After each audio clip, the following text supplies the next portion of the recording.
বলেন যে আলহামদুলিল্লাহ আমরা সকলে এখানে দ্বীনের নিসবতে একত্রিত হয়েছি, আলহামদুলিল্লাহ। দ্বিতীয় কথা হলো যে আল্লাহ তাআলা আমাদেরকে ঈমানের মতো সম্পদ দান করেছে, আর ঈমানের কারণে আমরা প্রত্যেকে ভাই ভাই।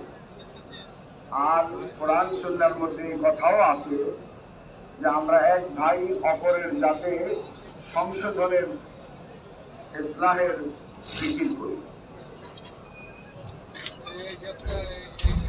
अल्लाह ताला ने बहुत सारी नेमतें हम सबको अपने फजल से अदा की।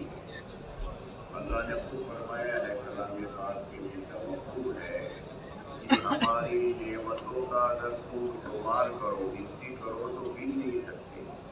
हर इंसान पर अनगिनत नेमतें अल्लाह की तरफ से, बारिश की तरफ से बरसती जाती है।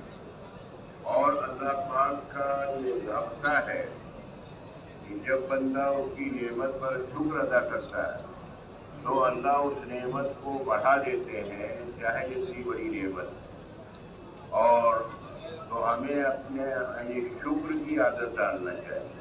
लइन शकरतुम लअज़ीदन्नकुम, कुरान की आयत। अगर तुम शुक्र करोगे तो हम इजाफा कर देंगे।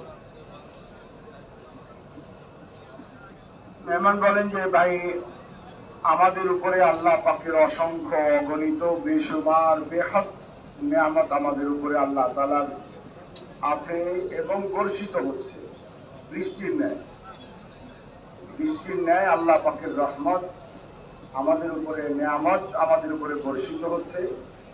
এবং কোরআনে পাকের মধ্যে আল্লাহ তাআলা ইরশাদ ফরমান, তোমরা যদি আমার নিয়ামত সমূহকে গণনা করতে চাও তো চাইলেও তোমরা গণনা করতে পারবে না।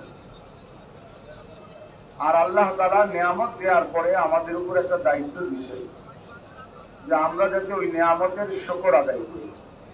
এবং আল্লাহ বলে দিছে, লাইন শাকারতুম লাআযীদান্নাকুম, যদি তোমরা আমার নিয়ামতের শুকর আদায় করো, কৃতজ্ঞতা প্রকাশ করো, তাহলে আমি নিয়ামতকে আরো বাড়াই দিব। আর যদি তোমরা নিয়ামতের শুকর আদায় না করো তাহলে তো আমার আযাব বড় কঠিন। सबसे बड़ी नेमत ईमान की नेमत है।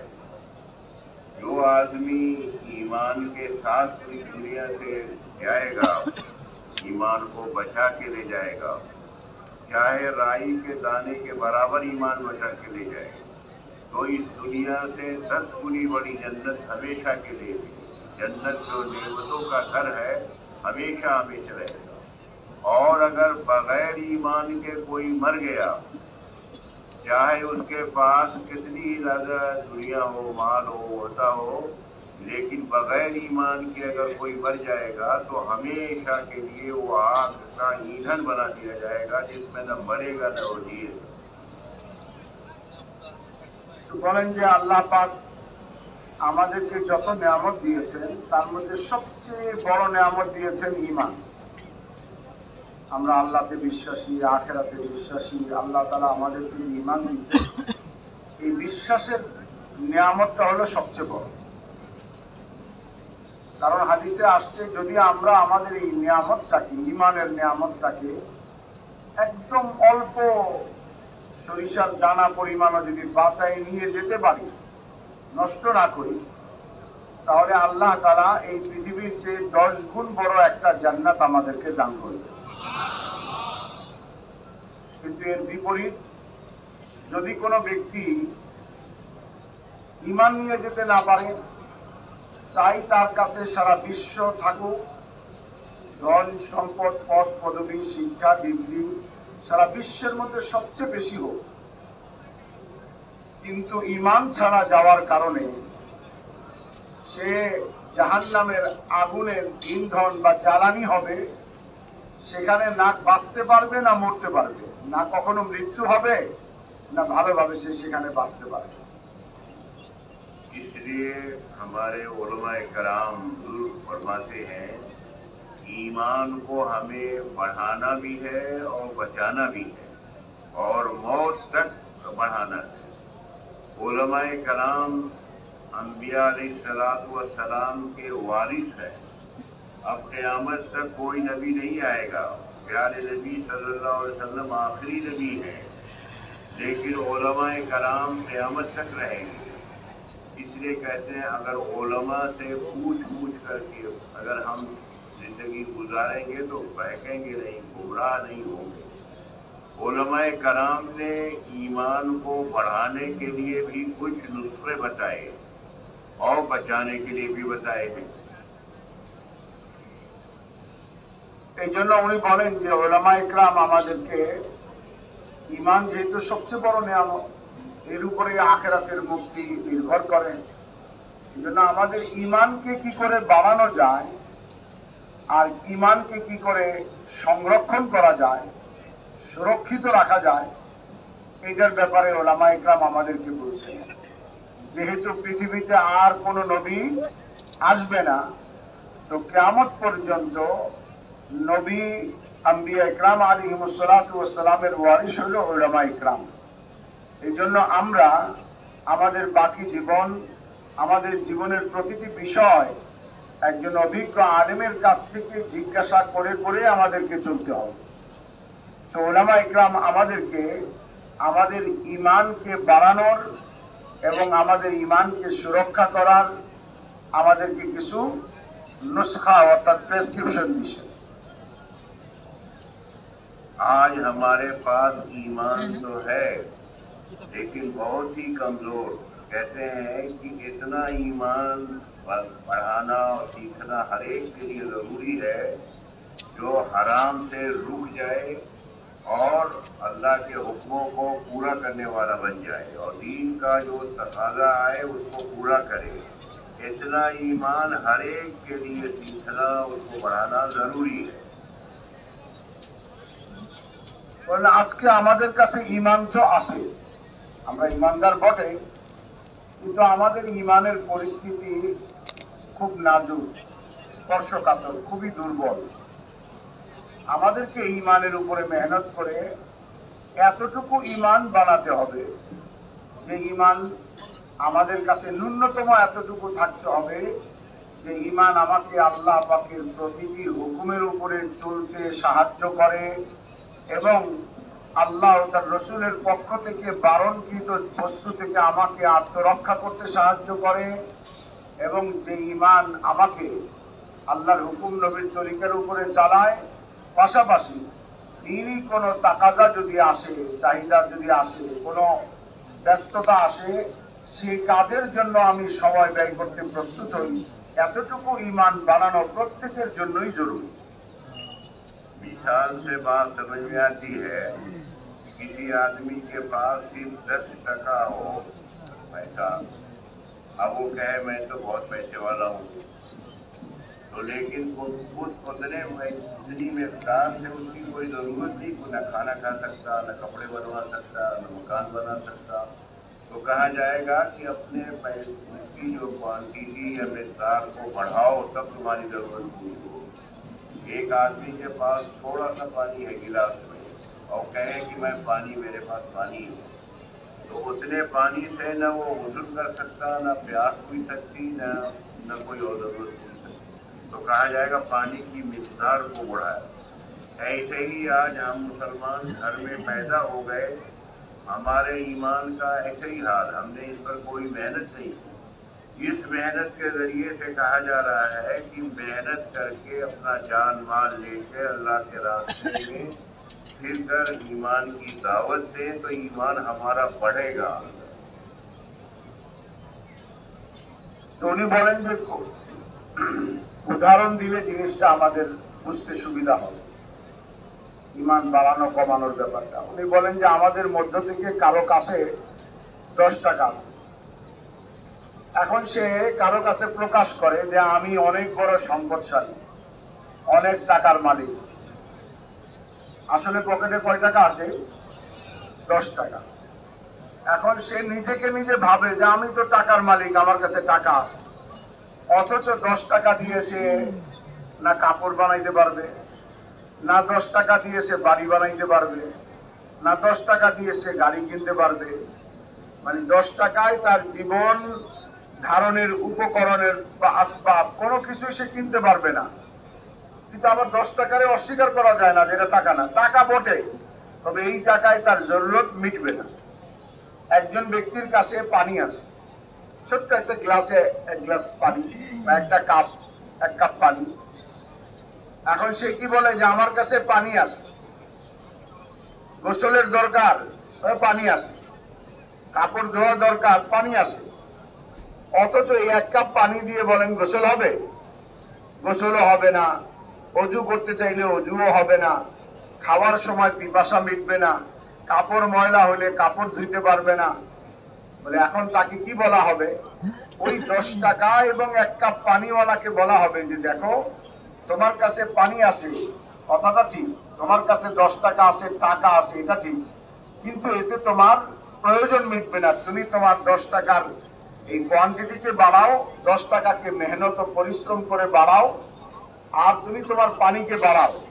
যদি পানি তুমি বাড়াইতে পারো তাহলে তোমার অজু, গোসল, রান্না সব হবে। টাকা যদি বাড়াইতে পারো তোমার বাড়ি গাড়ি সব জরুরত পুরো হবে। ঠিক তেমনি ভাবে আমাদের কাছে ঈমান আছে, কিন্তু ঈমান ওই 10 টাকা আর 1 কাপ পানির মতো, যা দিয়ে কোনো কিছু পূরণ করা যাচ্ছে না।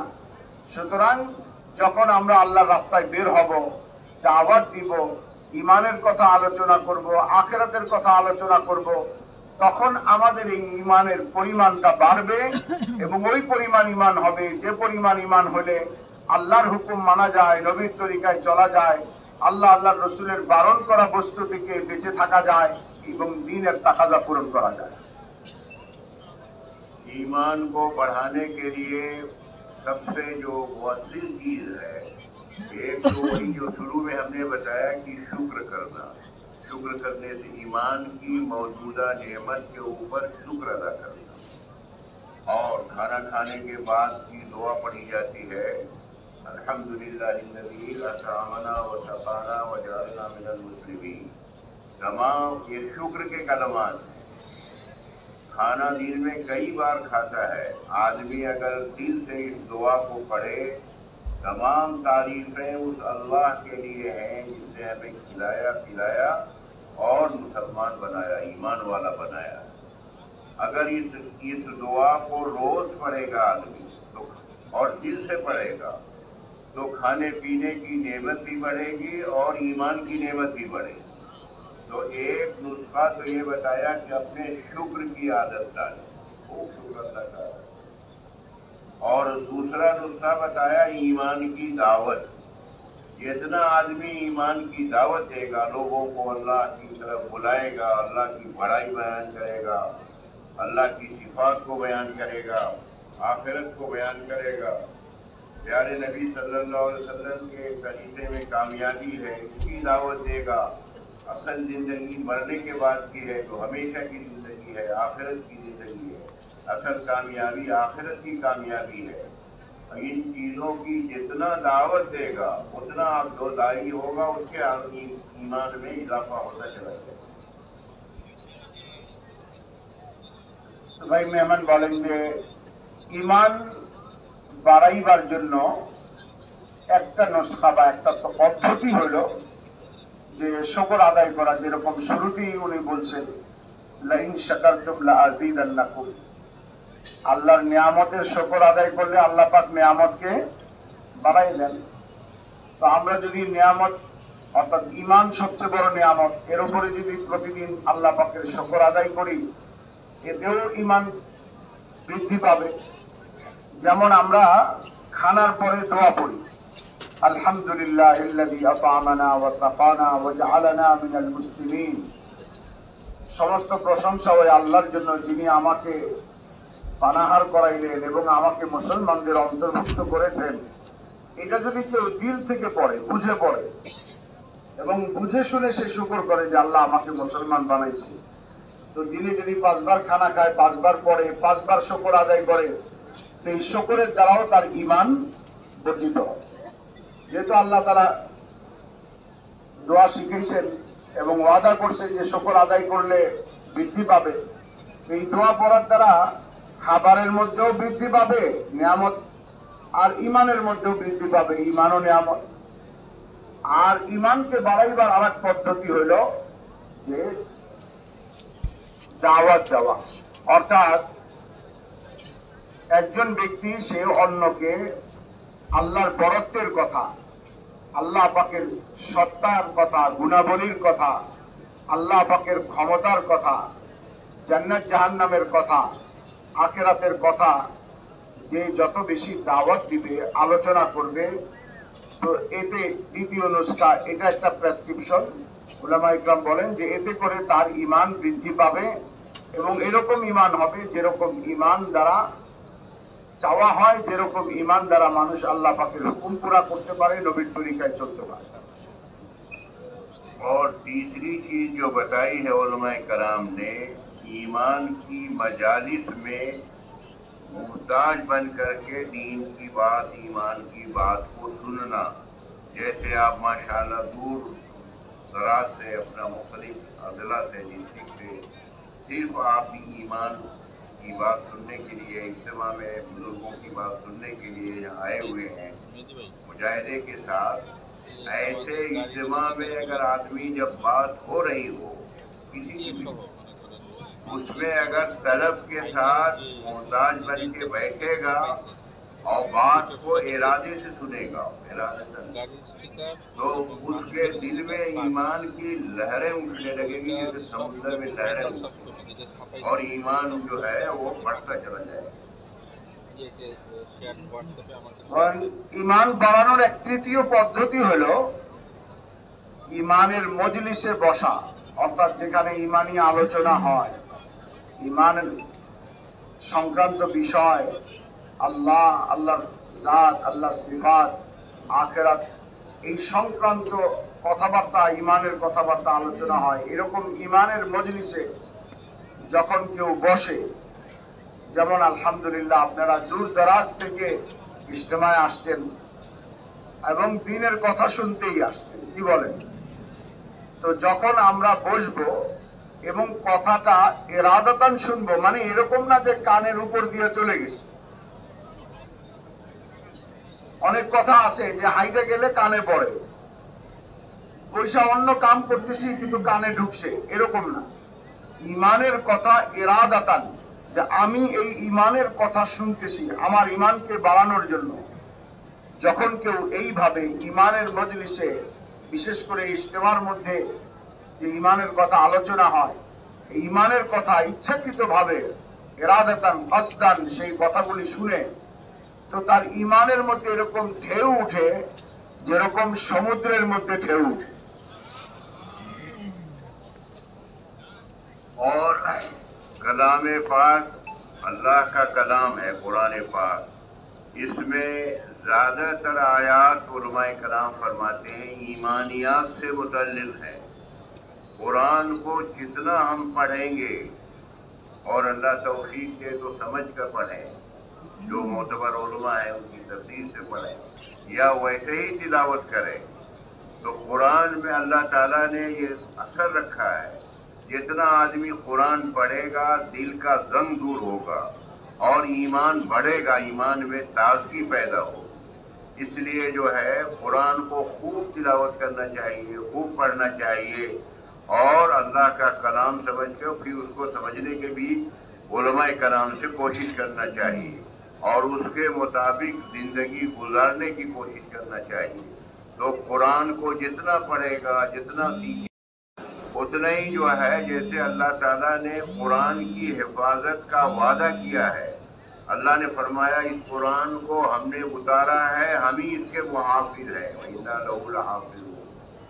तो जो आदमी कुरान को पढ़ेगा, सीखेगा, सिखाएगा, कुरानी जिंदगी को अपनाएगा, तो जैसे अल्लाह ने कुरान की हिफाजत का वादा किया है, तो जो कुरान को सीखेगा, उसकी दावत देगा, उस पर अमल करेगा, उसकी भी अल्लाह हिफाजत फरमाए।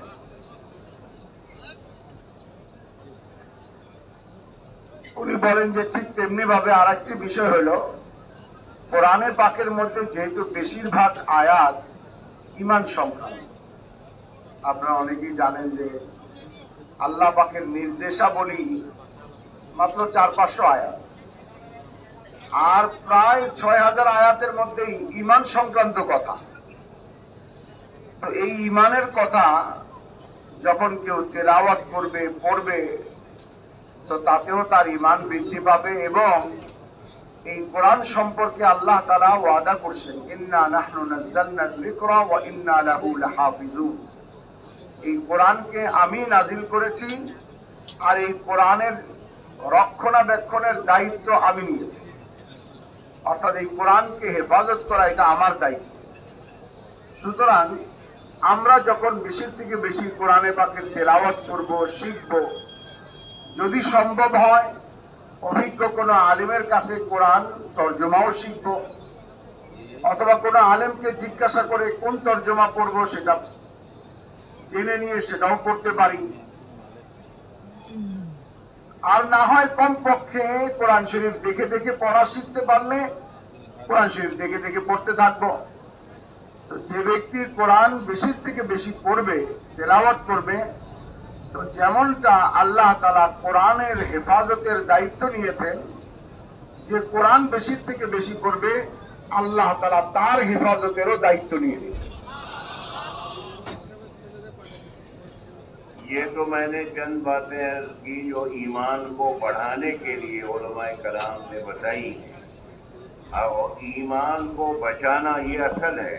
ईमान आजकल चारों तरफ माहौल ईमान के खिलाफ है।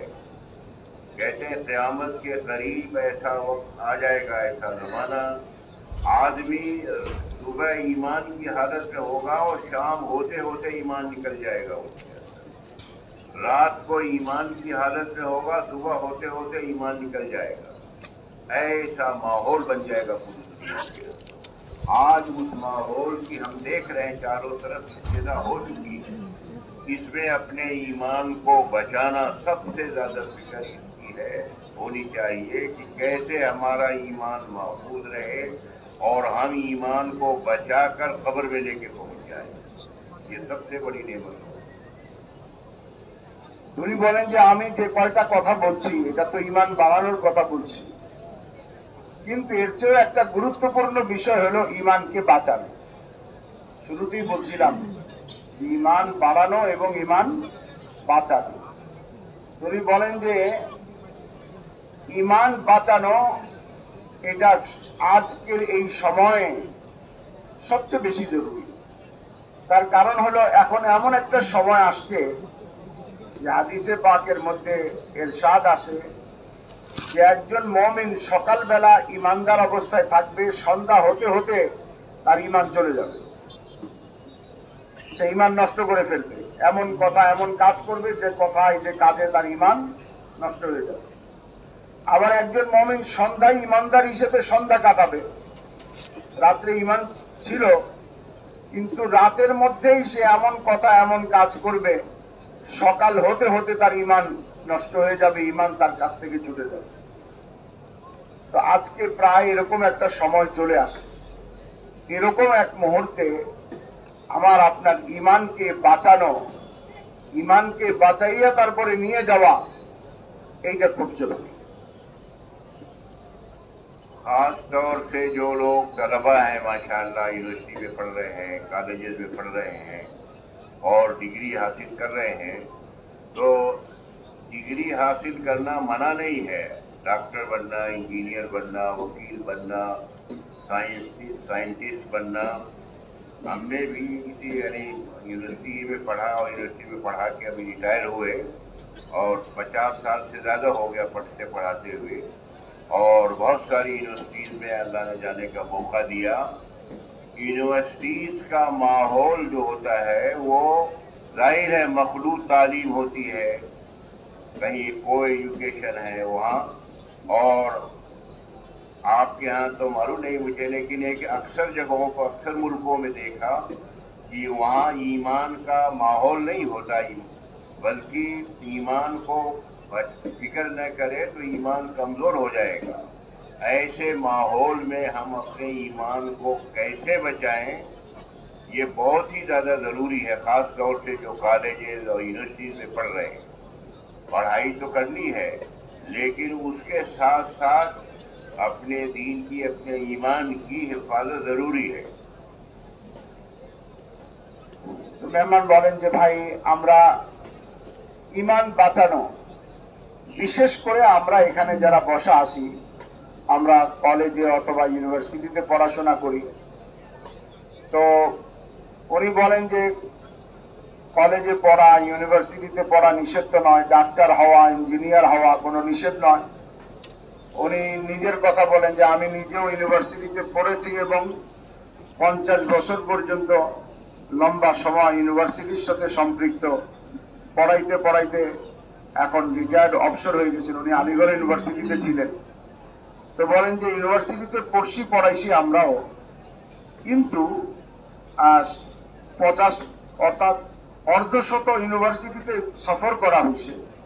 বেশিরভাগ জায়গায় আমরা একটা জিনিস উপলব্ধি করি যে ইউনিভার্সিটিগুলিতে কো এডুকেশন হওয়ার কারণে, শিক্ষা ব্যবস্থা ছেলে মেয়েদের একসাথে হওয়ার কারণে ইমান বাঁচানো খুব কঠিন হয়, এবং ইমানের যদি বাঁচানোর ফিকির না করা হয় তাহলে যেই ইমান নিয়ে ইউনিভার্সিটিতে যাওয়া হয় ক্রমশ সেই ইমানটা ধীরে ধীরে লোপ পেতে থাকে, দুর্বল হতে থাকে।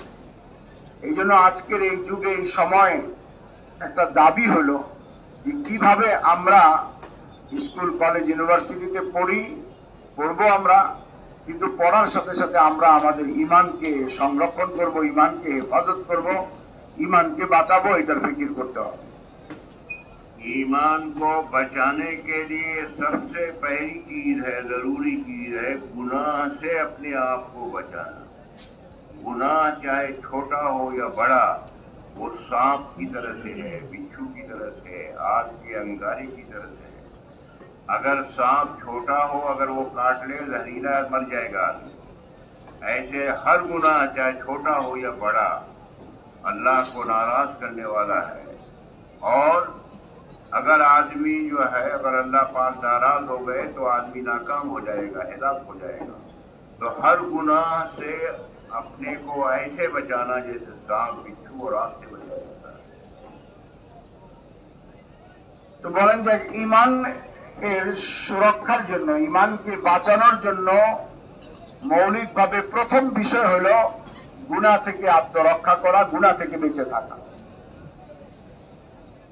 মানে গুনাহ এরকম যেমন নাকি সাপ আর বিচ্ছু।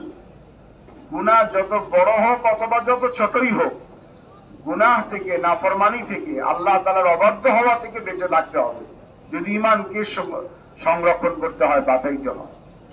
কেউ যদি কোনো সাপ আর বিচ্ছু, গুনাহ হলো সাপ আর বিচ্ছুর মতো, কেউ যদি কোনো ছোট সাপকে অবজ্ঞা করে, অবহেলা করে, অথচ সাপটা ছিল বিষাক্ত, তাহলে ওই ছোট্ট সাপ তাকে দংশন করবে এবং সে মারা পড়বে। তো ঠিক তেমনি ভাবে যদি কেউ গুনাহকে হালকা মনে করে, ছোট মনে করে, তো অনেক সময় এই ছোট গুনার কারণেই সে ধ্বংস হয়ে যাবে, হালাক হয়ে যাবে, এবং আল্লাহ পাকের গজব, আল্লাহ পাকের অসন্তুষ্টি তার উপরে নাযিল হবে।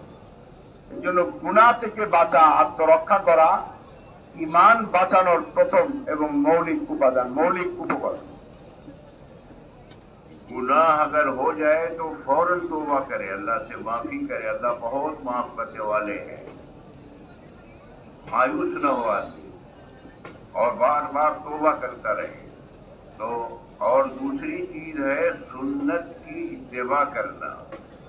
अगर आदमी सुन्नत पर चलेगा तो ईमान महफूज रहेगा। अल्लाह पाक ने फरमाया कि ए प्यारे नबी सल्लल्लाहु अलैहि वसल्लम, आप फरमा दीजिए कि जो आपकी इत्तिबा करेगा हम उसको अपना महबूब बना देंगे और उसकी मग़फ़िरत कर देंगे, उसको गुनाहों को माफ कर देंगे। कुल इन कुंतुम तुहिब्बूनल्लाह फत्तबिऊनी युहब्बिकुमुल्लाह यग़फिर लकुम। উনি বলেন যে এই জন্য গুনাহ থেকে বাঁচার জন্য আর একটা পদ্ধতি হলো যে যদি গুনাহ কখনো হয়ে যায়, একটা হলো গুনাহ করা যাবে না ইমান হেফাজতের জন্য। যদি গুনাহ হয়ে যায় তাহলে সাথে সাথে তওবা করে নিব, আর আল্লাহ তাআলা তওবাকে বড় পছন্দ করেন, আর তওবা করলে আল্লাহ তাআলা গুনাহকে মাফ করে দেন। আর ঈমান হেফাজতের জন্য, ঈমানকে বাঁচানোর জন্য আরেকটা আমল হলো সুন্নতের পাবন্দি করা, অর্থাৎ রাসূলুল্লাহ সাল্লাল্লাহু আলাইহি ওয়াসাল্লামের সুন্নত ও আদর্শ অনুযায়ী জীবন যাপন করা। আল্লাহ পাক এই ব্যাপারে কোরআনে পাকের মধ্যে ইরশাদ ফরমাইছেন, হে নবী, আপনি লোকদেরকে বলে দেন, মানুষদেরকে বলে দেন, যদি তোমরা আল্লাহকে ভালোবাসতে চাও তাহলে আমার অনুসরণ করো, অর্থাৎ নবীর ইত্তেবা করো। যদি নবীর ইত্তেবা করো, ইউহিব্বুকুমুল্লাহ, আল্লাহ তোমাদেরকে মাহবুব বানাবেন, প্রিয় বানাবেন, তোমরা আল্লাহর প্রিয় হবে এবং তোমাদের যে গুনাহ হয়ে যাবে আল্লাহ তাআলা তোমাদের গুনাহকে মাফ করে দিবেন। हमारे यहाँ एक बड़े आलिम थे और बहुत बड़ा मदरसा बनाया उन्होंने। बड़े बड़े उलमा उनकी ज़ियारत के लिए जाते थे और हमने भी उनकी ज़ियारत की है, इंतकाल हो गया। और बड़े बड़े उलमा जो है कहते हैं अगर किसी को वली देखना हो तो उसके पास जाएगा तो अल्लाह के लिए जिंदा वली ऐसे ऐसे आलिम और मुत्तकी परहेज़गार। तो वो अशार कहते थे अपना, नबी की सुन्नतों पे जो कोई आमिल नहीं होता, नबी की सुन्नतों पे जो कोई आमिल नहीं होता, वो कुछ भी कर रहा हो पर किसी काबिल नहीं होता। यानी कोई आदमी चाहे जितना काबिल हो, जितना भी अपना डिग्री हासिल कर ले, लेकिन अगर नबी की सुन्नतों पर अमल नहीं कर रहा तो वो किसी काबिल नहीं है, किसी काबिल। উনি বলেন যে আমাদের এখানে একজন বড় আলিম ছিলেন, যার মাধ্যমে অনেক প্রতিষ্ঠান তৈরি হয়েছে, মাদ্রাসা তৈরি হয়েছে এবং মুত্তাকি পরহেজগার আলিম ছিলেন। দূর দরাজ থেকে লোক তাকে দেখার জন্য, সাক্ষাতের জন্য আসতো এবং আমি নিজেও তার সাথে দেখা করেছি। ইন্তেকাল হয়ে গেছে ওনার। তো উনি নিজে নিজে কবিতা আবৃত্তি করতেন, আশার পড়তেন, যার অর্থ হলো যে কোন ব্যক্তি সে যাই কিছু করুক না কেন, যদি সে সুন্নতের উপরে আমল করনেওয়ালা না হয় তো সে কোনো কিছুরই যোগ্য নয়, সে কোনো কিছুই তার ধর্তব্য নয়। কোন ব্যক্তি যদি সুন্নতের উপরে আমল করনেওয়ালা না হয় তাহলে তার ডিগ্রি, পদবি অথবা বাহ্যিক অন্য কোনো বিষয় কোনো কিছুই তার ধর্তব্য নয়, যদি সে নবীর সুন্নতের উপরে আমল করনেওয়ালা না হয়। इसलिए हमें हर चीज में प्यारे नबी सल्लल्लाहु अलैहि वसल्लम की इत्तिबा करनी है, पैरवी करनी है। आप सल्लल्लाहु अलैहि वसल्लम पर वही आती थी, जिब्रील अलैहिस्सलाम अल्लाह का कलाम लेके आते थे और आपको उस वही की इत्तिबा का हुक्म था। अब वही नहीं आएगी क़यामत तक। अब हर इंसान को नबी, जो जिसने भी कलमा पढ़ा है, उसकी कामयाबी अपने नबी की इत्तिबा में है। खाने में, सोने में, लिबास में, शक्ल में, सूरत में, कारोबार में, शादी में, ब्याह में, हर चीज में हमें नबी की इत्तिबा करेंगे तो मंजिल तक पहुंच जाएंगे, यहाँ भी कामयाब, वहां भी कामयाब। তো উনি বলেন যে এখন আল্লাহ তাআলা নবীর দরজাকে বন্ধ করে দিয়েছেন, আর তো দুনিয়াতে নবীও আসবে না, ওহিও আসবে না। কিন্তু আমাদের সফলতার জন্য আল্লাহ তাআলা যে রাস্তাটা খোলা রেখেছেন সেটা হলো নবীর আদর্শ, নবীর সুন্নত আমাদের জন্য রেখে দিয়েছেন। যে ব্যক্তি নবীর সুন্নতের অনুসরণ করবে, জীবনের প্রতিটি ক্ষেত্রে নবীর সুন্নত মেনে চলবে, সে দুনিয়াতেও সফল হবে এবং আখিরাতেও সফল হবে, মঞ্জিলে মকসুদ, এবং সে তার গন্তব্যে ঠিক মতো পৌঁছে যাবে যে সুন্নতের পাবন্দি করে। और अगली चीज ईमान की हिफाजत के लिए है अच्छा माहौल, अच्छी सोहबत का मिलना। सोहबते सालेह तुरा सालेह खुदा, सोहबते सालेह तुरा सालेह खुदा। अच्छी सोहबत में अगर रहेगा तो अच्छा बन जाएगा, नेक लोगों के साथ रहेगा तो नेक बन जाएगा। बुरी सोहबत में आदमी जो है वो बुरा बन जाएगा।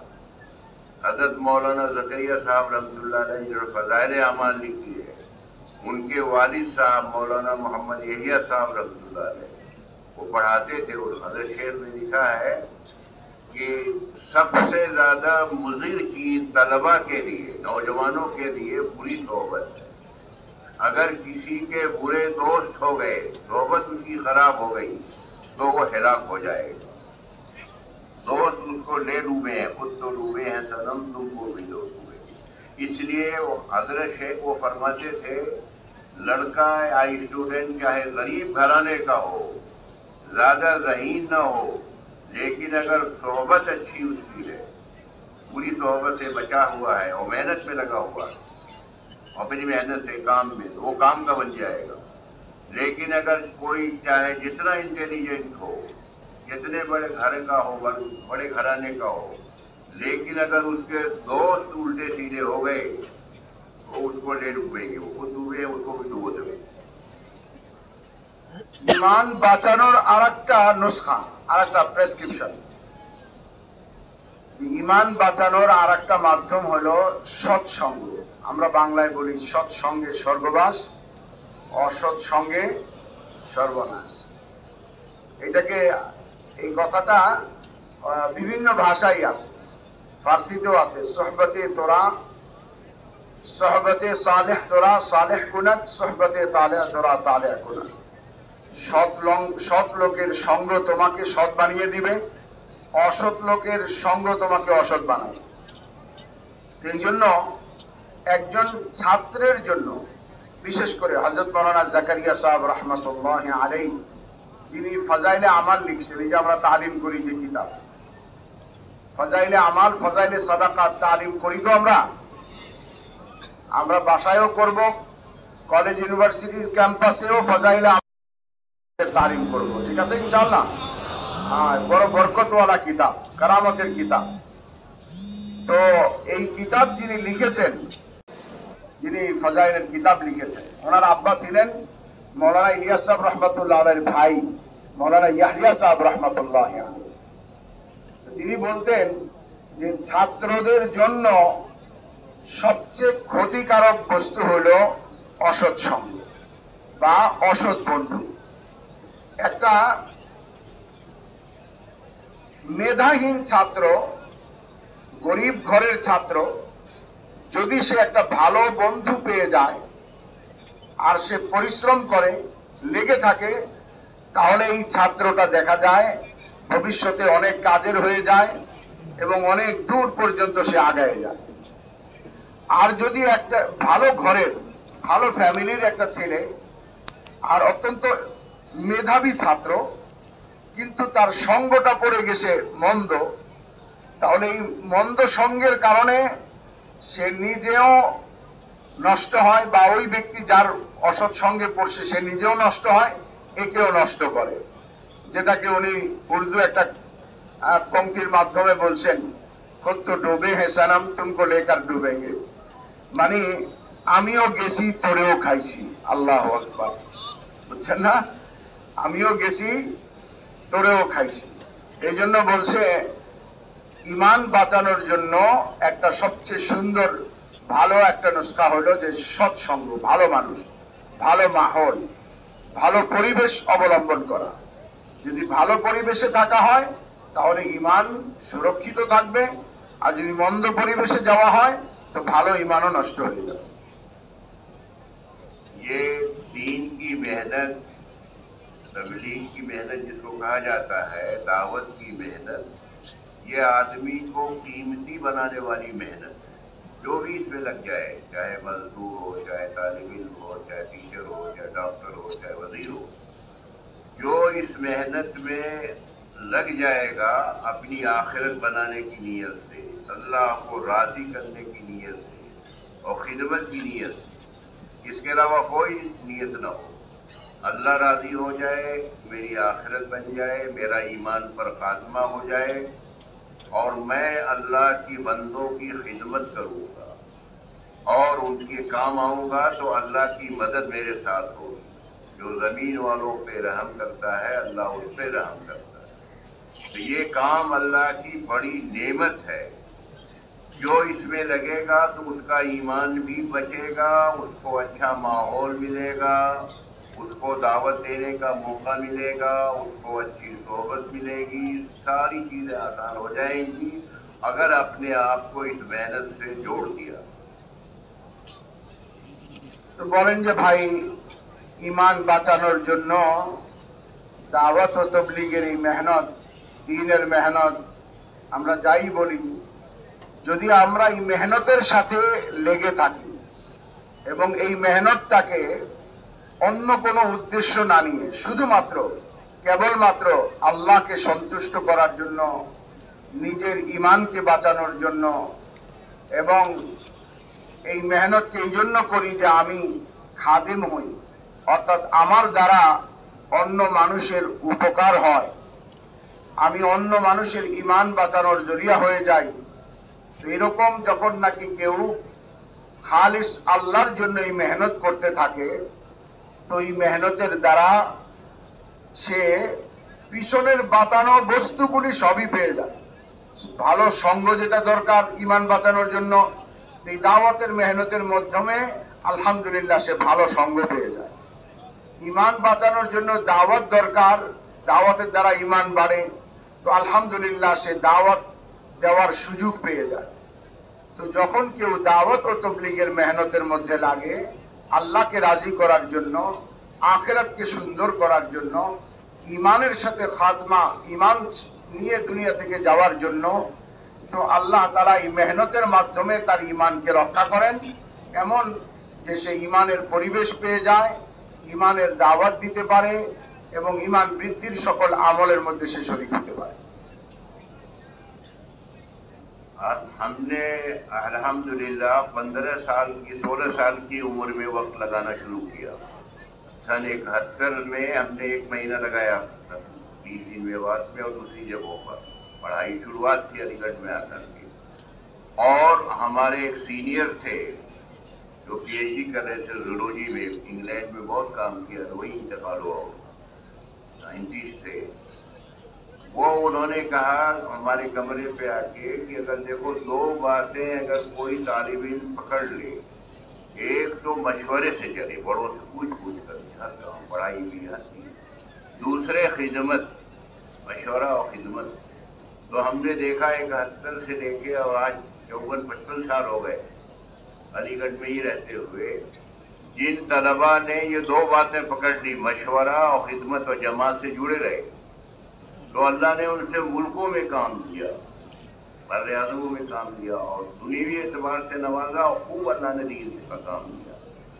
तो तलबा से हमारा 50 साल से इंटरेक्शन है, और आज भी जो है अपना वहाँ हॉस्टलों में तलबा से बात होती रहती है। तो चंद बातें तलबा के एतबार से जो बहुत ज़रूरी है, जो वह कामयाबी के लिए एक तरह से उसकी कुंजी है, वो अर्ज करूँगा इंशाअल्लाह। উনি বলেন যে দেখেন, আমি 17 বছর বয়সে প্রথম সময় লাগানো শুরু করছি।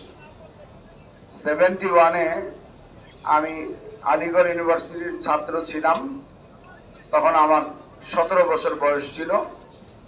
তো আমাদের একজন সিনিয়র, পরবর্তীতে তিনি PhD করছেন, ইংল্যান্ডে গেছেন এবং দিনের অনেক কাজ করছেন এবং সেখানে ইন্তেকাল করছেন, তার ইন্তেকাল হয়ে গেছে। উনি আমাকে রুমে গাছতে যায় না, রুমে রুমে আমার কাছে এসে আমাকে দাওয়াত দিলেন এবং 2টা কথা আমাকে বুঝালেন যে দেখো, মশওয়ারার সাথে, অর্থাৎ দ্বীনি কাজে বা যে কোনো বিষয়, পড়ালেখা ইত্যাদি যে কোনো বিষয়, তোমার যে সিনিয়র যে আসে, সমঝদার বুঝদার, তার সাথে জিজ্ঞাসা করে পরামর্শ করে চলো। আর একটা হলো খেদমত, অর্থাৎ অন্যের উপকারী করো, অন্যের উপকারী তুমি হয়ে যাও, অন্যের জন্য তুমি উপকারের পাত্র হয়ে যাও।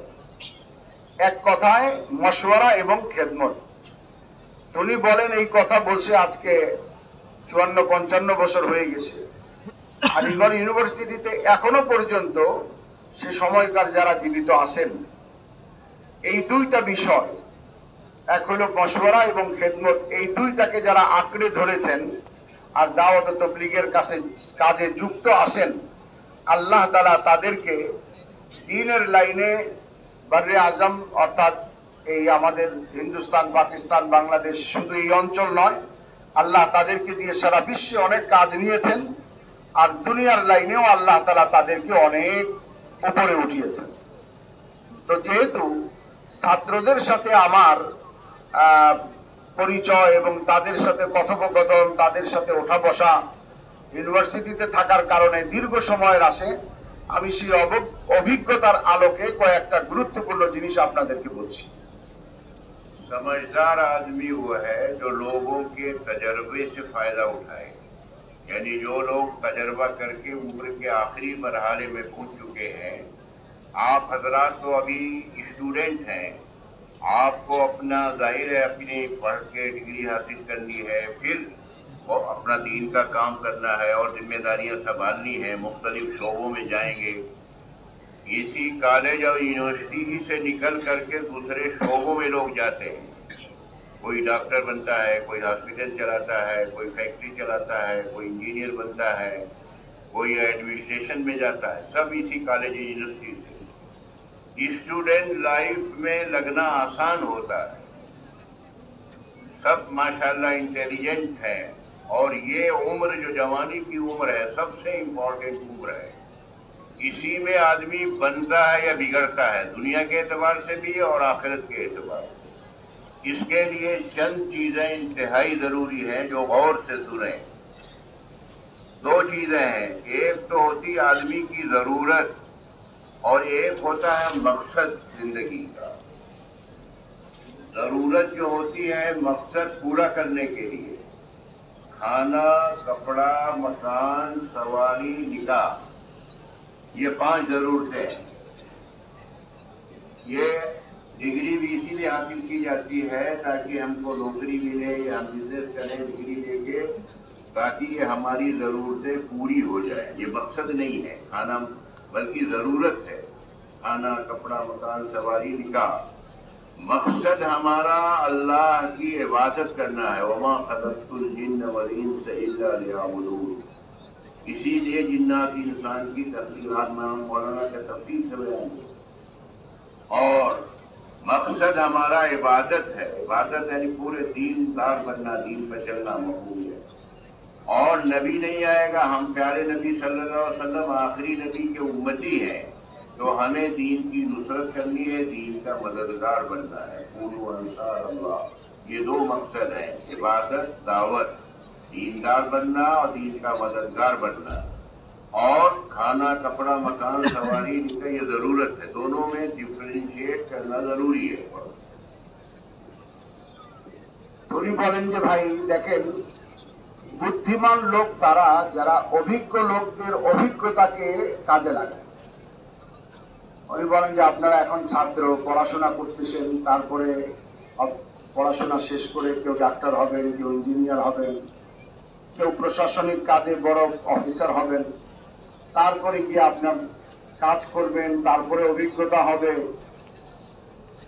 উত্তম তো সে যে এই অবস্থাতেই যারা অভিজ্ঞ তাদের অভিজ্ঞতাটাকে, তাদের এক্সপিরিয়েন্সকে নিয়ে নেয় এবং নিজের পড়াশোনাটাকে এদের সাথে সমন্বয় করে সে আগে বাড়ে, সে দ্রুত আগে বেড়ে যায়। তার কারণ যে অভিজ্ঞতাটা সে অর্জন করতো সেটা অর্জনকৃত ব্যক্তির কাছ থেকে সে নিয়ে নিচ্ছে। এই জন্য উনি বলেন যে আমি অভিজ্ঞতার আলোকে আপনাদেরকে শুনাইতেছি যে ইমান হেফাজতের জন্য, ইমানের জন্য, দ্বীনের জন্য এই ছাত্র জামানাটাই হলো, এই বয়সটাই হলো একটা ইম্পর্টেন্ট বয়স। কারণ এই বয়সেই হয় সে বনবে, মানে হলো অত্যন্ত সুন্দর গঠন হবে, দ্বীনি লাইনে, দুনিয়াবি লাইনে, 2 লাইনে। আর একটা হলো অথবা এই বয়সেই নষ্ট হবে, আখলাকি লাইনে, দ্বীনি লাইনে, পড়াশোনার লাইনে। হয় সে এই গঠনতন্ত্র ভাবে সে সুন্দর গড়ে উঠবে, অথবা তার গঠনটা নষ্ট হয়ে যাবে। এই জন্য এই সময়টা খুব গুরুত্বপূর্ণ। এই সময় আমাদেরকে বড়দের অভিজ্ঞতা এবং নসিহত কাজে লাগায় আমাদেরকে চলতে হবে। উনি বলেন যে 2টা বিষয় মনে রাখবেন, একটা হলো মানুষের জরুরত, আর একটা হলো মানুষের জন্য মাকসাদ। খাওয়া পরা অর্থাৎ কাপড় পরা, তারপরে বিবাহ শাদী, সাওয়ারি মানে হলো আরোহণ, অন্ন বস্ত্র বাসস্থান, এগুলি হলো মানুষের প্রয়োজন। এটা আমাদের জীবনের উদ্দেশ্য না। আমরা সাধারণত যেভাবে গড়ে উঠি, যে পড়াশোনা এই জন্য করি যে ভালো স্যালারি হবে, আর ভালো স্যালারি হলে কাপড় ভালো হবে, জুতা ভালো হবে, গাড়ি ভালো হবে, বিবাহ ভালো জায়গায় হবে, বাসাটা ভালো হবে। এইগুলো তো প্রয়োজন, শেষ কি? এগুলোর কোনো শেষ নাই। সব ভালো হইলো কিন্তু জীবনটা ভালো হইলো না, তো কি লাভ হইলো? এই জন্য বলছে এটা প্রয়োজন। রাত্রিবেলা হযরত মাওলানা ইব্রাহিম সাহেব দামাত বারাকাতুহুল আলিয়া এই বাকায়দা উনি এইটার উপরে আলোচনাই করছেন, ওমা খলাকতুল জিন্না ওয়াল ইনসা ইল্লা লিয়াবুদুন, মানুষ আর জিনকে আল্লাহ তার ইবাদতের জন্য বানিয়েছেন। তাহলে এই কাপড় চোপড়, খানা পিনা এবং বিবাহ শাদী আর সাওয়ারি এগুলি হলো আমাদের জীবনের প্রয়োজন, কিন্তু আমাদের জীবনের লক্ষ্যবস্তু হলো আল্লাহ পাকের ইবাদত, দ্বীনের মেহনত, আল্লাহকে সন্তুষ্ট করা। এই দুইটা জিনিস যে পৃথক, এই জিনিসটাকে আমাদের মস্তিষ্কে খুব ভালোভাবে জায়গা দিতে হবে, যে আমার জীবনে একটা প্রয়োজন আর একটা আমার জীবনের লক্ষ্যবস্তু। খাওয়া পড়া আমার জীবনের প্রয়োজন, কিন্তু আল্লাহ পাকের বন্দিগি করা, আল্লাহর দ্বীন প্রতিষ্ঠা করা, আল্লাহর ইবাদত করা, এটা আমার জীবনের লক্ষ্যবস্তু, এটাই আমার জীবনের কাজ। आप में से जितने लोग पढ़ रहे हैं कॉलेज में, यूनिवर्सिटी में, या जितने भी इंसान हैं, चाहे वो मजदूरी कर रहे हो, चाहे वो, हर आदमी कामयाब होना चाहता है।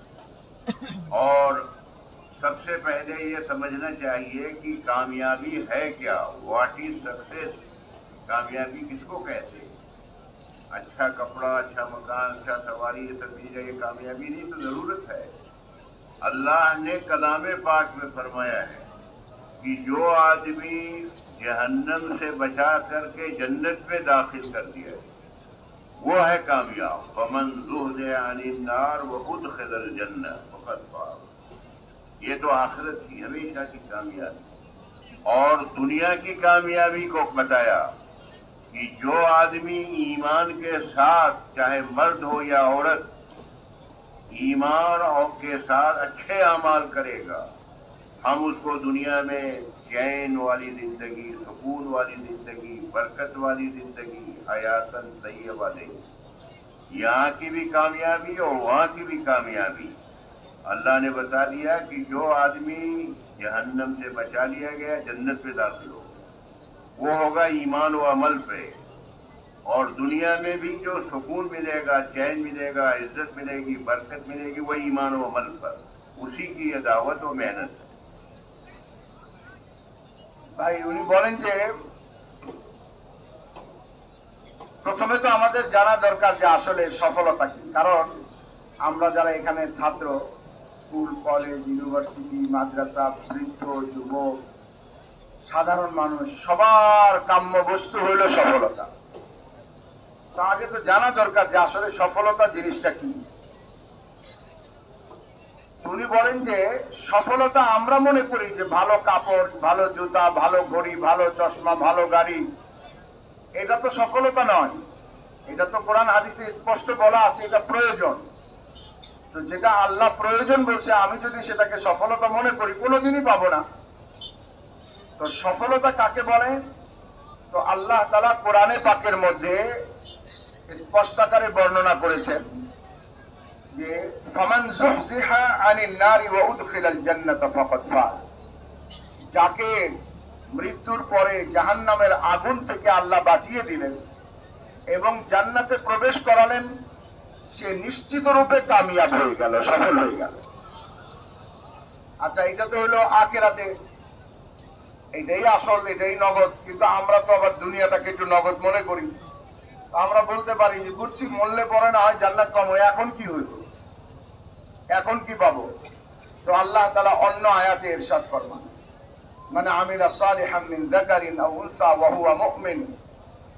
যে ব্যক্তি, পুরুষ অথবা নারী, ছাত্র অথবা শিক্ষক, ধনী অথবা গরিব, দেশি অথবা বিদেশি, লম্বা অথবা খাটো, সুস্থ অথবা অসুস্থ, যেই হোক না কেন, যদি সে ঈমানের সাথে ভালো আমল করে তো আল্লাহ তাআলা অত্যন্ত জোরালো তাকিদের সাথে বলছেন ফালানুহইয়ান্নাহু হায়াতান তাইয়্যিবা, আমি তাকে অত্যন্ত চैन সুকুন ও প্রশান্তিময় জীবন দান করব। আচ্ছা বলেন তো, আমরা এই চটের নিচে শীতের দিনে এখানে একটা লেপ মুড়ি দিয়ে শুয়ে আসি, এইটাকে যদি আরামের ঘুম হয় তাহলে এটা কি ওইটার চেয়ে ভালো না যে একজন 20 তলায় শীতাতপ নিয়ন্ত্রিত কামরায় জার্মানের খাটে কোরিয়ান কম্বলে আর বিভিন্ন জিনিস দিয়ে মোড়ানো, কিন্তু সারাটা রাত 4টা-5টা ট্যাবলেট খেয়ে মোড়ামুড়ি করছে, ঘুম হয় নাই, তার চেয়ে আমাদেরটা ভালো না? এটাই বলছে যে আল্লাহ তাআলা যে ঈমানের সাথে নেক আমল করবে আল্লাহ তাআলা তাকে আখিরাতে জাহান্নাম থেকে মুক্তি ও জান্নাত দিবেন, আর দুনিয়াতে আল্লাহ প্রশান্তিময় জীবন দিবেন। অনেক টাকা পয়সা দিবেন এটা কিন্তু বলেন নাই।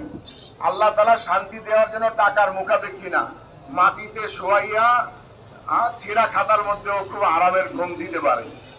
এবং এই যে ডাল রান্না করে এখানে আমাদের ইজতেমার সময় ডাল লাউ শুধু সাদা সিধা খাবার, আপনারা নিশ্চয়ই এটা স্বীকার করবেন যে বাসার অনেক ভালো রান্নার চেয়েও পেট ভরে খাইতে ইচ্ছা করে। এই জন্য আল্লাহ তাআলা প্রশান্তিময় জীবন দিবেন ওয়াদা করে। अब तलबा के लिए आखिरी चंद बातें मैं अर्ज करता हूँ जो तलबा के लिए खास तौर से हैं, तो वो गोया कामयाबी के गोया रास्ते पर बढ़ जाएंगे अगर उस पर चलते रहेंगे। पहली चीज जो है वो मकसद को सामने रखना, मकसद को सामने, टारगेट, हमारा टारगेट क्या है? दीनदार बनना, अल्लाह की इबादत करना और दीन की मेहनत करना, ये हमारी जिंदगी का मकसद है। और जरूरत को जरूरत के दर्जे में रखना, एक बात। दूसरी बात यह है कि मेहनत करना, मेहनत, इस्लाम में मेहनत की तरगीब दी गई है, सुस्ती कायली से पनाह मांगी गई है। अल्लाहुम्मा इन्नी अऊज़ु बिका मिनल अज्ज़ि वल कस्ल। तो हम खूब मेहनत करें, जोश करें। जो जोश करता है वो मंजत से वजद से, जो कोशिश करता है, मेहनत करता है, वो पा लेता है।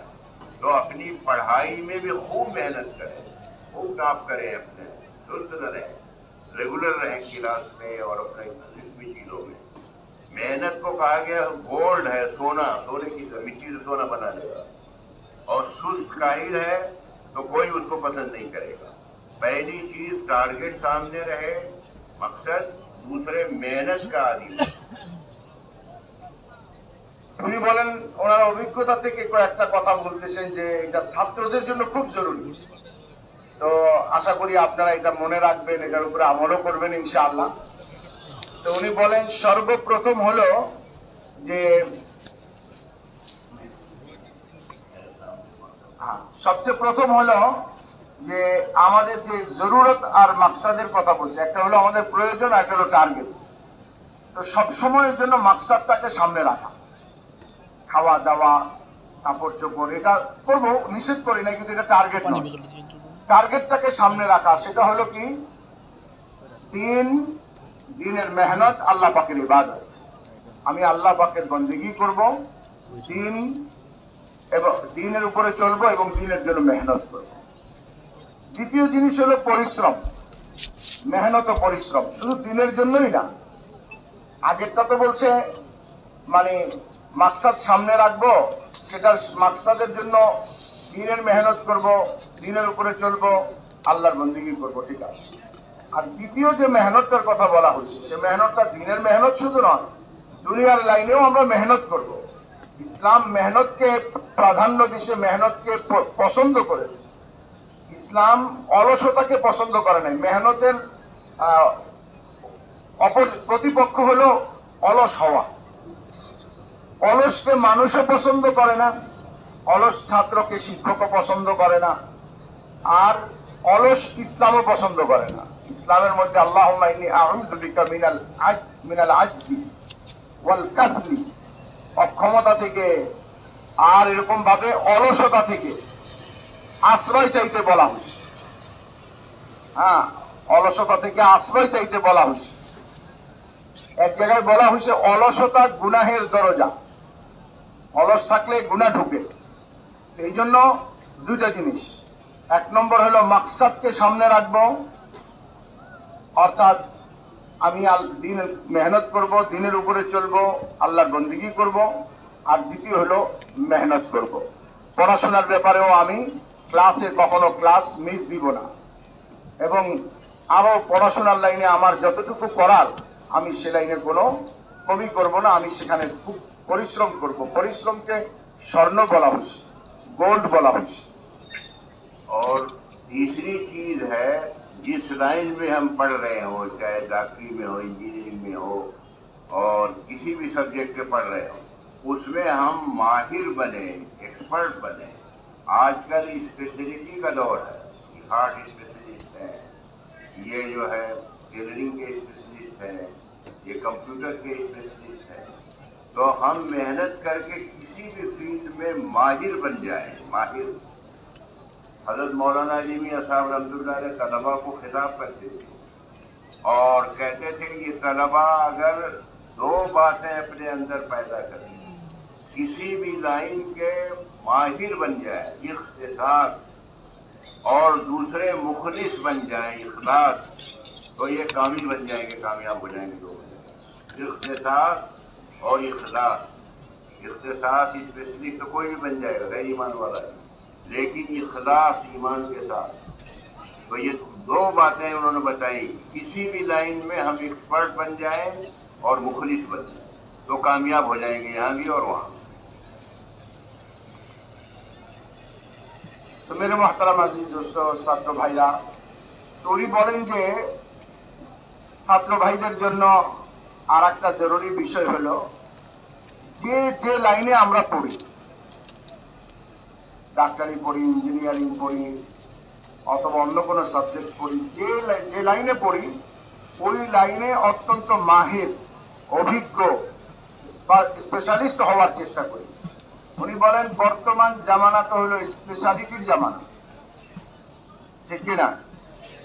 আগে গ্রামে গঞ্জে একজন ডাক্তার সাহেব হইতো, শামসু ডাক্তার, বাস পায়ের নখ থেকে মাথার চুল পর্যন্ত যা আছে সব একজনই সেরে ফেলতো, কি বলেন? এখন নখ স্পেশালিস্ট আলাদা, হেমাটোলজি আলাদা, ইউরোলজি আলাদা, নেফ্রোলজি আলাদা, চেস্ট স্পেশালিস্ট আলাদা, ইএনটি আলাদা, কত কিছু বিভাগ হয়ে গেছে। এখন স্পেশালিস্টের জামানা। সুতরাং আপনাদেরকে উনি বলতেছেন যে যে যে লাইনে পড়েন ওই লাইনে মাহির হওয়ার চেষ্টা করেন, স্পেশালিটি অর্জন করার চেষ্টা করেন। আর দ্বিতীয় জিনিস হলো এই স্পেশালিটিটা তো যে কেউ করতে পারবে, গায়ের ইমানদার যারা ইমানদার না তারাও পারবে, হচ্ছেও। কিন্তু ইমানদারদের জন্য আর একটা জিনিস হলো সে মুখলিস হয়। সেই ডাক্তারি লাইন, ইঞ্জিনিয়ারিং লাইনের মধ্যেও সে মুখলিস হয় যে আমি এই লাইনের মধ্যেই আমার কাজ করে আমি আল্লাহকে রাজি করবো, আখিরাত সুন্দর করবো। হযরত মাওলানা আবুল হাসান আলী আন-নাদভী রাহমাতুল্লাহি আলাইহি, আপনার নাম শুনছেন? উপমহাদেশের শতাব্দীর বিখ্যাত আলেম, যার জীবদ্দশায় সৌদি আরবে যার নামে এখনো পর্যন্ত রোড আছে, যার লিখিত কিতাব, একজন অনারব ব্যক্তির লিখিত কিতাব সৌদি আরবের বিভিন্ন ইউনিভার্সিটিতে পাঠ্যপুস্তক হিসেবে সাব্যস্ত করা হয়েছে। আবুল হাসান আলী নদভী রহমতুল্লাহ আলী, যিনি মাওলানা ইলিয়াস রহমতুল্লাহ আলাইহির সুহবত ইয়াফতা, তার জীবনী লিখছেন, দিনী দাওয়াত লিখছেন। মাওলানা আবুল হাসান আলী নদভী রহমতুল্লাহ আলী ছাত্রদেরকে বলতেন যে কোনো ছাত্র যদি দুইটা কাজ করে নেয় তো আমি গ্যারান্টি দিয়ে বলতে পারি সে পূর্ণাঙ্গের দরজায় পৌঁছে যাবে। একটা হলো ইখতিসাস আর একটা হলো ইখলাস। ইখতিসাস হলো স্পেশাল হওয়া, মাহির হওয়া, অভিজ্ঞ হওয়া ওই বিষয়ে, আর দ্বিতীয় হলো इखलास, अल्लाह के राजी करार जरूर। और एक चीज जो है वो खिदमत, कहते हैं खिदमत से खुदा मिलता है और दुआ मिलती है। एक और बुजुर्ग ने फरमाया कि दो बातें मैं अपनी पूरी जिंदगी का निचोड़ बताता हूँ। वलीगढ़ के पढ़ते थे हजरत थानवी रहमतुल्लाह अलैह के, वो खलीफा हुए, सोबत भी मिले, डॉक्टर अब्दुल्लाई साहब, उन्होंने वो पहले अलीगढ़ से पढ़े हुए, फरमाया कि दो बातें मैं कहता हूँ अपनी जिंदगी का खुलासा। एक तो टाइम टेबल बनाए, अपना वक्त लाए, हर काम के लिए वक्त पर, सबसे कीमती चीज वक्त है। और दूसरा काम यह है कि ऐसा काम करें जिससे दुआ मिले। दुआ कराई नहीं जाती, दुआ दी जाती। अगर आदमी अपने दादा की, नाना की, वालिद की, वालदा की खिदमत करेगा और मरीज की खिदमत करेगा तो वो कहे ना कहे उसको दिल से दुआ मिलेगी। दुआ कराई नहीं जाती, ऐसा काम करे जिससे दुआ मिले। क्लास में अदब के साथ रहेगा, पंक्चुअल रहेगा तो उस्ताद दुआ देगा उसको। एक तो वक्त ज़ाया न करे, दूसरे ऐसा काम करें खिदमत जिससे दुआ मिले। তো বলেন যে ছাত্র ভাইদের জন্য আর একটা কি বলতে পারি, মানে হিরকখণ্ড কথা, প্রত্যেকটা কথাই আমাদের আমলের জন্য খুব জরুরি। উনি বলেন যে আমাদের আলিগড় ইউনিভার্সিটির একজন ডাক্তার ছিলেন, পরবর্তীকালে হযরত মাওলানা আশরাফ আলী থানভী রহমতুল্লাহ আলাইহির সোহবতে গিয়ে উনি থানভী রহমতুল্লাহ আলাইহির খলিফা হচ্ছেন। ওনার নাম হলো ডাক্তার আব্দুল হাই রাহিমাহুল্লাহ। উনি ছিলেন তো ডাক্তার, কিন্তু আচ্ছা আপনারা মাওলানা মুফতি তকি উসমানী সাহেবের নাম জানেন? বিশ্ববরেণ্য আলেম, ওনারও শেখ ডাক্তার আব্দুল হাই। মুফতি তকি উসমানী সাহেবের মতো জগৎ বিখ্যাত আলেম, তার শেখ, তিনি শেখ মানেন ডাক্তার আব্দুল হাইকে। চিন্তা করেন, ডাক্তার হওয়া সত্ত্বেও দিনের লাইনে কত উঁচু উপরে উঠছে। তো হযরত ডাক্তার আব্দুল হাই রহমতুল্লাহ আলাইহি তিনি বলেন যে আমি ছাত্রদেরকে বলি দুইটা কাজ করো, দুইটা কাজ করো। একটা হলো তোমার একটা রুটিন তৈরি করো, তোমার কোনো সময়কে নষ্ট হতে দিও না। টাইম টেবল এইভাবে সাজাও যে তোমার পড়ালেখা, খাওয়া দাওয়া, বিশ্রাম, প্রত্যেকটা জিনিস যার ভেতরে ফালতু সময় নষ্ট করার কোনো অবকাশ না থাকে। এই একটা কাজ। আর দ্বিতীয় কাজটা হলো, একটা হলো তোমার প্রথম কাজটা কি বললাম, টাইম টেবল অর্থাৎ রুটিন তৈরি করো। আর দ্বিতীয় কাজ হলো এমন কাজ করো যে কাজ করার দ্বারা তুমি দোয়া পাও। বুঝে আসছে? একটা আমরা বলি না অনেকে, হুজুর আমার জন্য খাস করে দোয়া করে। উনি খাস করে কি দোয়া করবো? উনি তো আম দোয়াও করবো না, কারণ আপনার মনে থাকবো না আপনি চলে যাওয়ার পরে। এটা তো হলো দোয়া চাইছি। আর একটা হলো এমন কাম করছি দোয়া চাইতে হয় নাই, ওনার হাত উঠছে পরে আমার কথা এমনি মনে পড়ছে। বলেন যে কোন নাতি তার নানার, কোন নাতি তার দাদার, নানির, মায়ের, বাবার এমন খেদমত করছে যে ওই বাচ্চা তার দাদার কাছে, নানার কাছে, বাবার কাছে, মায়ের কাছে দোয়া চায় নাই যে আমার জন্য দোয়া করেন, কিন্তু তাদের হাত যখন ওঠে তখন আগে তার জন্য দোয়া করে। এই জন্য আমিও আমার এক বুজুর্গকে এরকম দেখছি বলতে, উনি এই কথাটা বলতেন, দোয়া মাংনে ওয়ালে মত বানো, দোয়া লেনে ওয়ালে বানো। দোয়া চাইও না, দোয়া নেওয়ার মতো কাজ করো। অর্থাৎ আমরা আমাদের ইউনিভার্সিটিতেও শিক্ষকদের সাথে, আমাদের বড় সিনিয়রদের সাথে, এমনকি স্টাফদের সাথে এমন আচরণ করি যে গোটা প্রতিষ্ঠান আমার জন্য দোয়া করে দিয়ে, আমাদের প্রতিষ্ঠানে এরকম ছাত্র দরকার। এদের মতো মানুষ থাকলে প্রতিষ্ঠানের সুনাম, শিক্ষকের সুনাম। তাহলে দুইটা কাজের কথা হযরত ডাক্তার আব্দুল হাই সাহেব রহমতুল্লাহ আলাইহি বলছেন। একটা হলো তোমার জীবনের রুটিন করো, টাইম টেবল ঠিক করো যার ভিতরে কোনো সময় নষ্ট না হয়। আর একটা হলো যে তুমি এমন কাজ করো, এমন খেদমত করো, এমন কাজ করো যে তোমাকে দোয়া দেয়, তোমার দোয়া চাইতে না হয়, তাহলে তুমি বড় পূর্ণাঙ্গ মানুষ হতে পারো। लॉकडाउन में हमारे यहाँ मेडिकल कॉलेज है, तो फर्स्ट ईयर या सेकेंड ईयर के 2 बच्चे आए जो जमात में लगे हुए मेरे पास मशवरे के लिए। मैंने उनसे ये कहा कि आप सुबह से लेकर रात तक का टाइम टेबल बना के लाओ मेरे पास।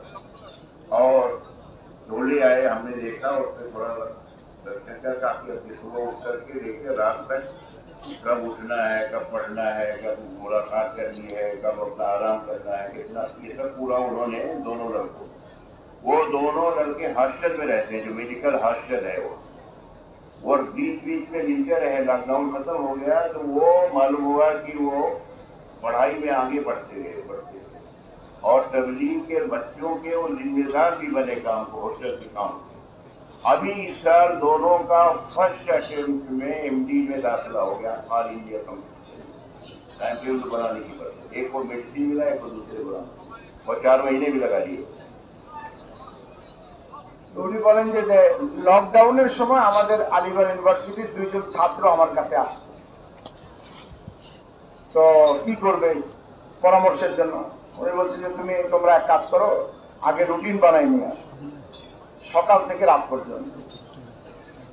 তো ওরা রুটিন বানাই নিয়ে আসছে, আমি তার মধ্যে কিছু রদবদল করে ঠিক করে দিলাম যে তোমরা সকাল থেকে রাত পর্যন্ত এইভাবে পড়াশোনার মধ্যে সময় লাগাও, মেহনতের মধ্যে সময় লাগাও।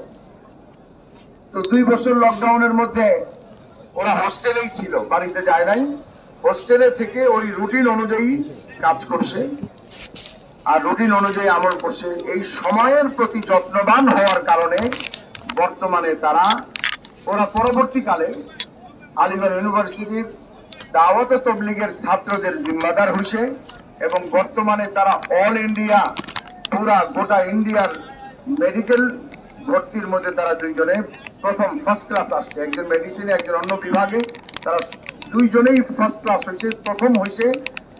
এই শুধুমাত্র তাদের টাইম টেবল এবং রুটিন রক্ষা করার কারণে। तो बस आखिरी बात यह है कि आखिरी चीज जो है अदब, दीन सरासर अदब का नाम। यूनिवर्सिटीज कॉलेजेस में अदब और हया, ये दोनों चीजें जो है बाहर मुल्कों में तो बहुत देखा हमने, अमेरिका में कोई न अदब है न हया है।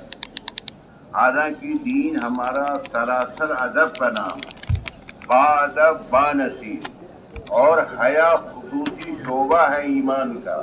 हया गई ईमान गया, तू बेहया बाश हर्चा खाई कुन। तो अपने अंदर जो है ना अदब पैदा करे, हया बन करके रहे। तो ये चंद बातें अगर जहन में रहेंगी तलबा के, तो इंशाअल्लाह वो कामयाबी की राह पर गामजन रहेंगे और आगे ही बढ़ते चले जाएंगे। और अल्लाह ताला उनसे इंसानों की हिदायत का काम देगा, जरूरतों को अल्लाह आसान कर देगा, दुनिया में भी अल्लाह इज्जत देगा। जो अल्लाह के दीन की मदद करेगा अल्लाह उसकी मदद करेगा। इन तंसुरुल्लाह यंसुरुकुम युसब्बित अक़दामकुम। तो मेरे भाइयों और दोस्तों, मेरा आखिरी बात ये है कि हम मेहनत करें। ये दावत का काम अगर ये उसमें हम लगेंगे, तलबा से कहा जाता है कि अपनी पढ़ाई की रियायत के साथ इसमें रहें, पढ़ाई में पीछे न रहें, पढ़ाई में हम सबसे अच्छे रहें, टॉप करें। तो ये हमारा टॉप करना दूसरों के लिए दावत बनेगा। और अब पढ़ाई में अगर हम इरेगुलर रहे या कमजोर रहे तो ये दूसरों के लिए रुकावट बन जाएगा। हमारे यहाँ तो जितने तलबा इसमें लगते हैं, हम लोगों को तरजीह देते हैं कि वो टॉप करें, गोल्ड मेडल लाएं, उनको हम लोग इनाम देते हैं उनको। और अक्सर जमात में लगे हुए तलबा उनके पढ़ाई की लाइन से वो आगे ही होते हैं। উনি বলেন শেষ কথা 2টা জিনিস, একটা হলো আদব আর একটা হলো হায়া বা লজ্জা। ইসলাম আদবের নাম, ইসলাম সরাসরি আদব শিক্ষা দেয়।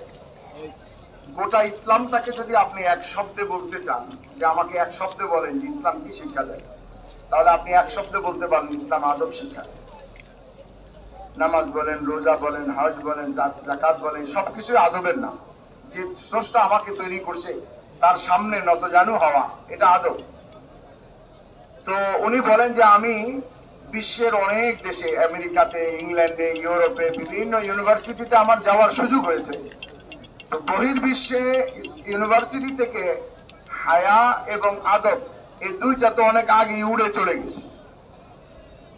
আমাদের দেশের কথা বলতেছে, এখানকার কথা জানা নাই, হয়তো কিছুটা থাকতেও পারে, কিন্তু আমাদেরকে এই 2টা জিনিস রক্ষা করতে হবে। এক হলো আদব আর একটা হলো হায়া। কারণ আদব, ইসলাম সরাসরি আদব শিক্ষা দেয়, আর হায়া বা লাজুকতা, লজ্জা থাকা, সবচেয়ে বড় লজ্জা হলো গুনাহ করতে গিয়ে লজ্জা করা আল্লাহকে। তো বলছে ফার্সিতে একটা কথা আছে, তু বেহায়া বাস, তুমি নির্লজ্জ হও, হারচে খাই কোন, যা মন চাই তাই করতে পারবা। এটা ফার্সি একটা প্রবাদ, তু বেহায়া বাস, হারচে খাই কোন। তুমি নির্লজ্জ হয়ে যাও, যা ইচ্ছা তা করতে পারবা। এই জন্য এই দুইটা জিনিস রক্ষা করব, যে এক আদব রক্ষা করে চলবো, আর একটা হলো হায়া ও লজ্জার সাথে চলার চেষ্টা করব।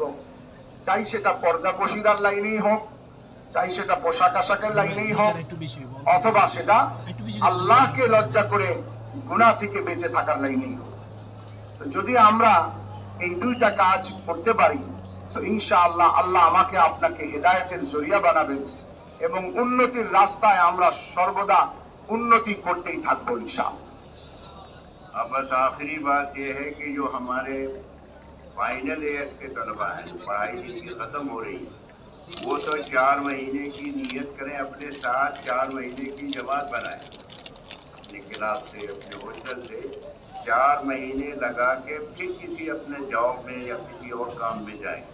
ये तो एक तशकील है। जो अभी पढ़ रहे हैं, हमारे पढ़ाई के ज़माने में जो है 4 महीने नहीं लगवाते, छुट्टियों के अवकाश, समर वेकेशन, विंटर वेकेशन जो होती है उसमें 40 दिन लगाएं।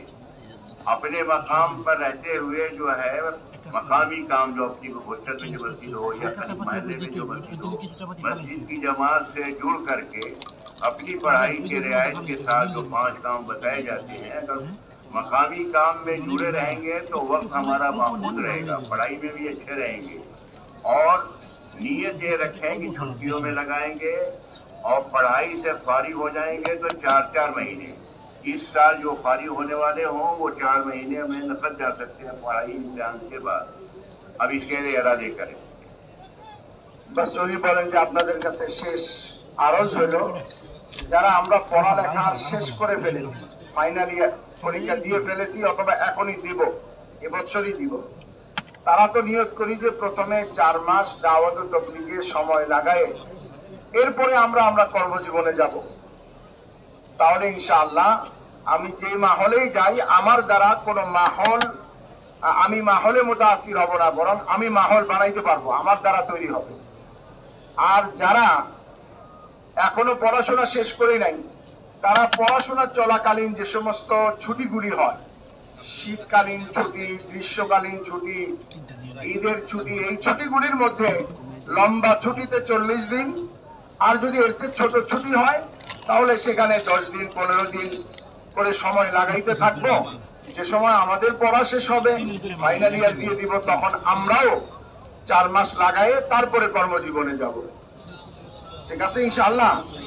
তাহলে এখন যাদের পরীক্ষা শেষ হয়ে গেছে বা হবে এবছর, তারা নিজেরা হোস্টেল থেকে 4 মাসের জামাত বানায় তারপরে বাইরে হইব, এরকম কারা আছেন দেখি একটু দাঁড়াই জানতো, দাঁড়ান তো, যে আমরা এখন এই ইজতেমা থেকে হোক বা ইজতেমার পরে ক্যাম্পাসে গিয়ে হোক, যে আমাদের এই বছরের ফাইনাল ইয়ার দিয়ে আমরা হোস্টেল থেকে জামাত বানায় 4 মাসের জন্য বাইরে হব। যারা ফাইনাল ইয়ারে আছি, আমরা নাম লিখতে পারবো না এত সাথী, শুধু একটু দেখবো, মুরব্বীরা দেখলে খুশি হবেন ইনশাআল্লাহ। একটু দাঁড়ায় দেখান যে আমরা ইনশাআল্লাহ হোস্টেলে ফিরে গিয়ে মেহনত করে জামাত বানায় 4 মাসের জন্য যাবো ইনশাআল্লাহ। আল্লাহ কবুল করেন। মাশাআল্লাহ। বসেন বসেন বসেন, আরেকটু 1 মিনিট বসেন। আচ্ছা, যারা আমরা ফাইনাল ইয়ারে নই, এখনো আমাদের পড়াশোনা বাকি আছে, আমাদের সামনে রমজানের একটা ভ্যাকেশন আসবে, রমজান এবং ঈদ মিলায়, এছাড়াও শীতকালীন ছুটি, গ্রীষ্মকালীন ছুটি, প্রত্যেক ছুটিতে পুরা সময় অথবা নিসফুল্লাহ, আধা তোমার আধা আমার, অর্থাৎ আধা আল্লাহর রাস্তায় আধা বাড়িতে, এইভাবে সময় দিব। এইরকম নিয়ত কাদের আছে তারা সবাই দাঁড়ায় যান তো দেখি, সবাই দাঁড়ায় যান দেখি। মাশাআল্লাহ মাশাআল্লাহ, আল্লাহ বরকত দান করেন। মাশাআল্লাহ, আল্লাহ আপনাদের বরকত দান করেন, পড়াশোনায় বরকত দান করেন, ঈমান আমলের মধ্যে বরকত দান করেন। বসে যান, যে যেখানে আছে ওইখানেই বসেন, দোয়া হবে ইনশাআল্লাহ। বসেন, বসে যান ভাই, বসেন, যে যেখানে দাঁড়াইছি ওইখানেই বসে পড়েন।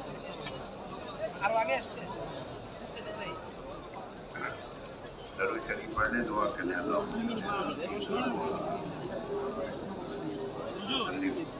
रब्बना ज़लमना अनफुसना व इन लम तग़फिर लना व